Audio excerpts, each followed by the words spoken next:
harus bisa semua nih. Jadi nggak satu orang bisa, lain nggak bisa, jangan. Nggak adil. Nggak adil itu. Kan kalau semuanya bisa, enak.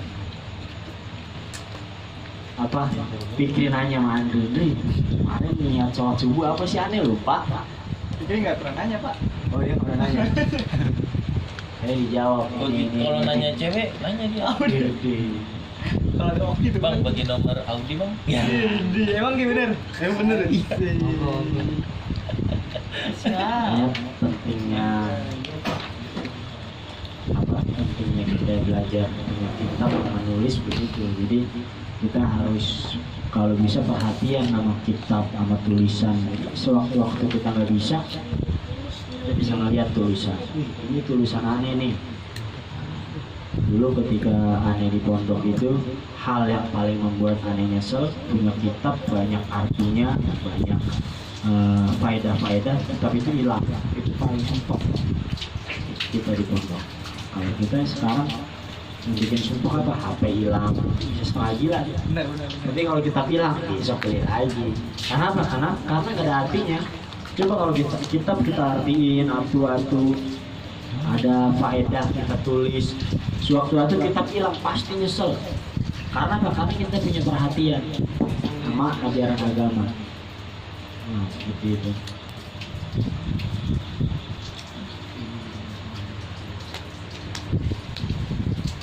Mumpung ini masih di babak awal, kita paham. Bismillahirrahmanirrahim. Qala al-mu'allif hadzal kitab rahimahullah ta'ala wa nafa'ana bihi wa bi ulumihi fid dharain. Allahumma arzuqna al-ikhlas fi niyyati wal qawli wal amal. Allahumma salli wa sallim ala sayyidina Muhammadin salatan tukhrijuna min dhulumatil wahmi wa tukrimuna bi nuril fahmi wa tudkhil lima ashkala hatta yufhama annaka anta ta'lamu wa la a'lamu innaka anta allamul ghuyub. Al-mu'allif mal azan. Apa itu azan? Ini bab pembahasan azan yang viral.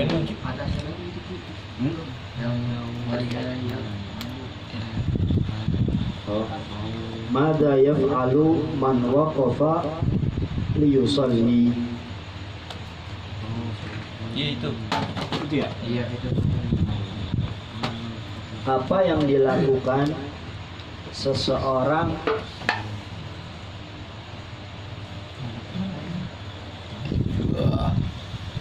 mada yaf'alu man waqafa apa? Iya.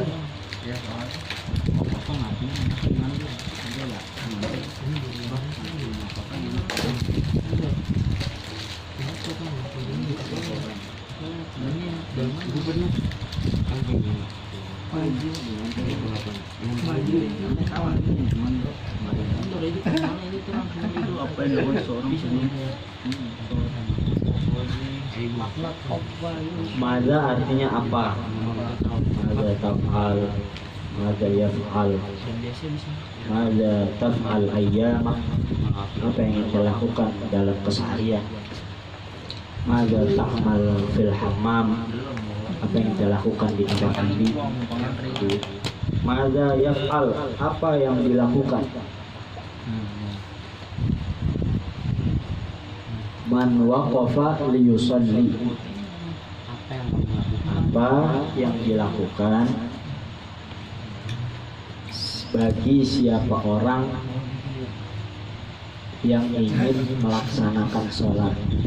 Apa yang dilakukan bagi seseorang yang ingin melaksanakan sholat. Yu'adzin tsumma yuqim, azan kemudian qomat. Nah, yu'adzin adzana yu'adzinu artinya azan.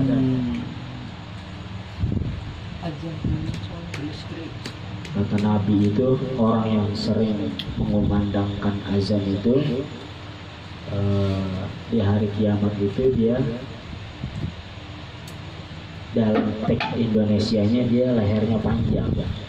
Maksud leher panjang itu dia nggak bakal tenggelam karena kan ada orang yang disiksa ketika di akhirat itu tenggelam dengan keringatnya sendiri. Nah, tapi orang yang azan, yang sering azan tidak mendapatkan itu. Tsumma yuqim, kemudian komat. Kemudian komat, sholat. Kemudian komat. Mal azan, apa itu azan? Maksudnya kalimat azan itu apa aja? Tuh. Kalau ada azan hayya 'alal jihad, gimana hukumnya? Banyak kok Pak. Viral tuh. Kan sebelumnya dulu lockdown juga gitu. Makanya gue nanya. Ada jawaban dari ulama Yaman. Jadi ada seseorang nanya, Assalamualaikum ya Habib, asa yu'tikum as-sihha wal afiyah. Semoga Allah berikan kepada kamu sehat wal afiyah. Ma ra'yukum fi tabdili kalimah hayya 'alas salah bi kalimah hayya 'alal jihad? Apa pendapat kamu wahai Habib terhadap seseorang yang mengubah azan dari kalimat hayya 'alas salah menjadi kalimat hayya 'alal jihad? Paham aja pertanyaan?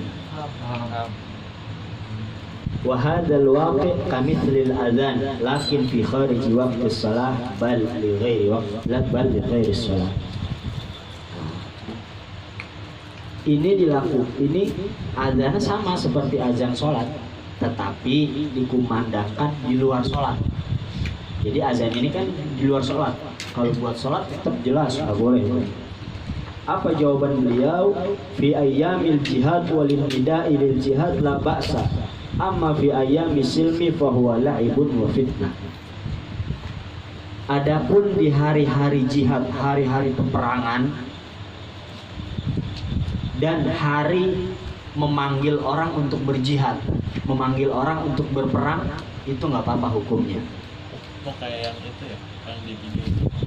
Misalkan lagi peperangan di Indonesia, apa seperti di Palestina, pakai azan dengan seperti itu. Ini kata ulama dari Yaman menjawab, kalau memang pada hari-hari peperangan atau memanggil orang untuk berjihad, itu hukumnya nggak apa-apa.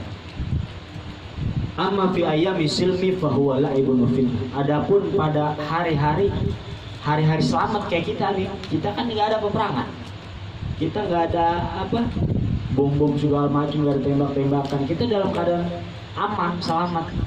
Ini adalah sebuah main-main dan sebuah fitnah. Makanya sebagian ulama itu bilang jelas nggak boleh hukumnya. Di kata beliau juga nggak boleh hukumnya. Ini sebuah main-main dan sebuah fitnah. Adapun kalau memang di hari-hari jihad atau memanggil orang untuk berjihad, itu nggak apa-apa hukumnya. Ini kan yang viral seperti itu. Mungkin yang dilantunkan sebagian ulama di dan sebagainya, kita husnudzon, mungkin beliau punya dalil. Cuman dengan adanya azan ini kita jadi terpecah belah. Jangan sampai kita nyalahin Habib pula atau ulama pula nih bikin perbuatan baru. Kita jangan menyalahkan. Kenapa? Kita belajar masih bab fikih awal.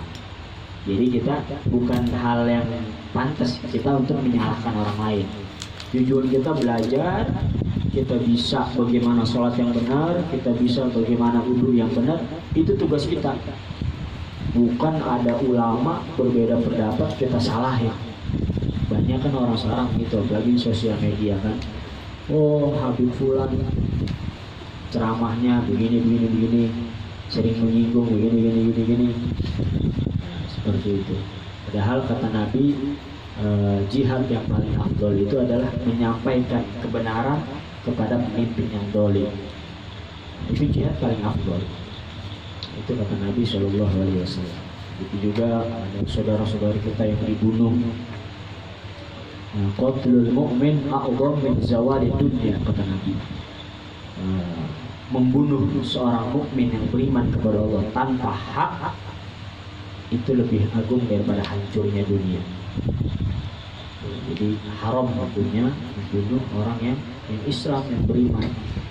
Nggak boleh hukumnya hukumnya haram.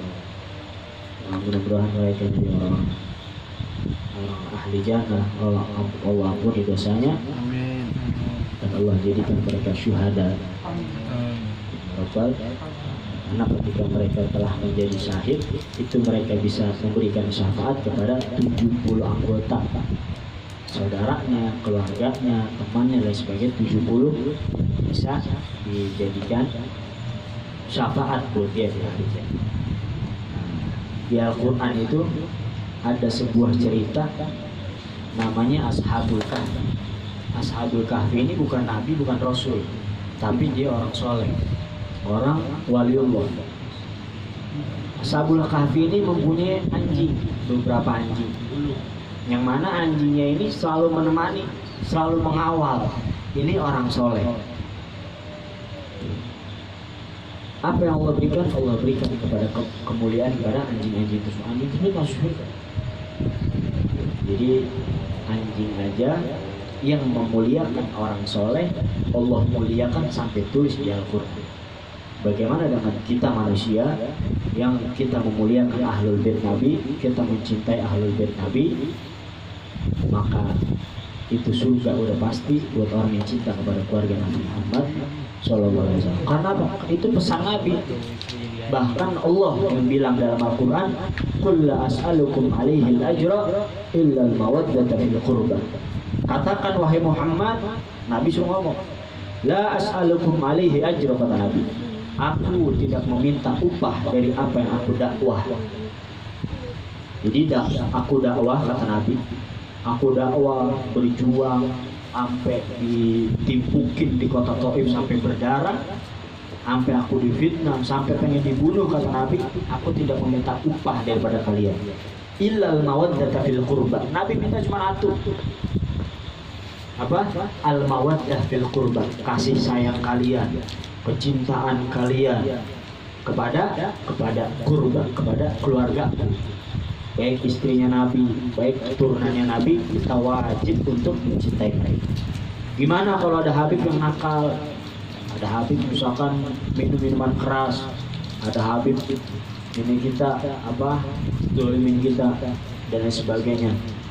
Kita boleh benci, tapi benci kepada sifatnya, bukan kepada zatnya. Kadang kan orang sekarang Habib begitu tingkahnya. Ini dengan kata ngomong Habib begitu tingkahnya, seolah kita mengatakan keturunan Nabi kayak gitu. Nggak boleh. Kita boleh benci sama sifatnya dia, tingkah lakunya dia. Itu aja kita benci. Contoh, kita punya tangan sama tai kucing. Kira-kira yang kita benci tangan apa tai kucingan? Yang kita bersihin tangan apa tai kucingnya? Kan tai kucingnya. Maksudnya tai kucing ada di tangan kita bersihin. Begitu juga perbuatan buruk yang ada di Habib, perbuatan buruk yang kita hilangin. Bukan ada kotoran tangan kita. Masa kita marah-marah, gundeg banget sama tangan gue ini, gue pengen potongnya biar bersih. Kan enggak. Apa? Kita bersihin kotorannya. Kita bersihin kotoran, bersih lagi. Begitu sih kita sama ahlul bait Nabi. Ahlul bait sifat kotor.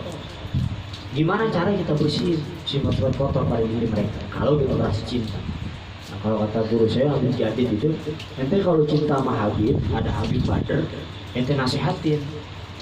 Ente kalau cinta begitu, ente nggak bisa nasihatin, ya udah. Ente udah punya kewajiban karena kecintaan ente kepada beliau, ente nasihatin. Bukan kepada ahlul bait aja kita lakukan seperti begini. Pada teman kita juga, saudara kita juga. Mungkin teman-teman kita udah malas ngaji, nasihatin. Ayo ngaji seminggu sekali kita dapetin pahala tholabul ilm. Kita kalau ditanya sama malaikat di kuburan, ada orang sholatnya banyak, ibadahnya orang rajin, sampai di kuburan ditanya 0 ibadah ente. Kenapa kok ibadah ente 0? Iya, karena ketika wudu saya salah. Kan basuh kepala hukumnya wajib, basuh rambut hukumnya wajib. Itu saya nggak basuh. Kenapa? Karena nggak belajar, ya orang disiksa. Tapi sebaliknya ada orang belum ngaji tapi bebel buat otaknya. Kalau dia bisa, udah ngaji ya kan, dia udah berusaha tapi nggak dapat ilmu. Di akhirat ditanya, Nanti kenapa? Kok nggak bisa? Iya, saya udah belajar, berusaha ngaji, udah menjalankan kewajiban sebagai thalabul ilm, tapi saya nggak bisa. Apa yang Allah berikan? Allah kasih rahmatnya. Allah kasih rahmat dia sehingga dia masuk ke dalam surganya Allah Subhanahu wa Ta'ala. Makanya kata Nabi, siapa orang yang meninggal dalam keadaan belajar, itu di kuburan bukan disiksa. Allah kirimkan malaikat buat ngajarin dia tuh di kuburan. Sampai ntar hari kiamat dibangkitin jadi orang alim. Tuh, itu kalau kita meninggal dalam keadaan belajar. Makanya kan kalau kita istiqomah, siapa tahu ntar ada yang meninggal duluan. Itu meninggal dalam keadaan belajar. Di akhirat dibangkitkan jadi orang alim, jadi orang berilmu. Tuh. Ngasih syafaat sama kita, ada tuh yang kita nih yang bodoh-bodoh dikasih syafaat. Karena apa? Di antara yang udah aneh bilang minggu kemarin tuh, idza istama al-alim wal 'abid ala sirat qila lil 'abid udkhulu jannati wa tan'am bi ibadatik wa qila lil 'alim udkhulu jannati wa qif hatta tusyaffa liman ahbabta. Jadi orang ahli ibadah melewati sirat, masuk ente buruan dan nikmati surga dengan amal ibadah ente. Begitu juga ada orang alim lewat sirat. Ayo orang-orang alim, orang-orang berilmu masuk ke dalam surgaku. Sebelum masuk pintu surga suruh berhenti. Berhenti ente. Sehingga ente bisa memberikan syafaat kepada orang yang ente cintai. Itu kata malaikat begitu. Makanya ada meninggal nih, ya kan, lagi belajar, dibangkitin jadi orang alim. Nyampe depan pintu surga, suruh malaikat berhenti dulu ente. Kasih syafaat siapa orang yang ente cintai. Oh Rifki ini kasih syafaat. Dana misalkan, ya Allah malaikat, Rifki ada yang kasih syafaat. Dibawa aneh ke dalam, berkat siapa? Berkat orang alim, orang berilmu. Amin. Amin. Orang bangunan.